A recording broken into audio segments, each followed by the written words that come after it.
রবিবার রাতে কলকাতা বিমানবন্দরে দেখা যায় আমির খানকে। সোমবার সকালে জানা যায় জিয়াগঞ্জে অরিজিৎ সিংয়ের বাড়িতে গিয়েছেন আমির।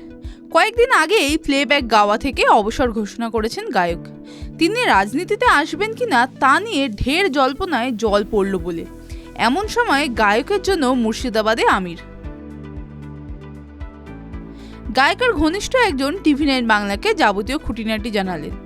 তার কথায় আমির বুধবার পর্যন্ত মুর্শিদাবাদে থাকবেন। নতুন ছবির পরিকল্পনা করছেন আমির খান। সেই ছবিতে সঙ্গীত পরিচালকের আসনে থাকছেন অরিজিৎ সিং। দুজন মিলে সেই কাজ নিয়ে এগিয়ে যাচ্ছেন। গানের রেকর্ডিং চলছে। আমিরের বেশ ভালো সময় কাটছে অরিজিতের বাড়িতে। তিনি দাবা খেলায় সকলকে হারিয়ে দিচ্ছেন। ছাদে উঠে ঘুড়ি ওড়াচ্ছেন তারকা। সেই ছবি সকলের চোখের সামনে এসেছে।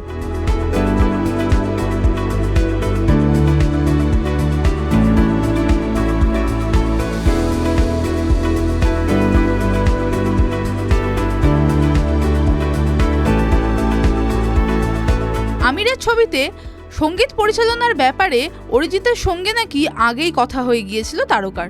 তবে প্লেব্যাক থেকে গায়কের অবসর ঘোষণার পর আমির নাকি মনে করেছেন তিনি যে কাজ করতে চাইছেন অরিজিতের সঙ্গে সেই বিষয়ে সামনাসামনি বসে কথা বলে কাজ এগিয়ে নিয়ে যাবেন।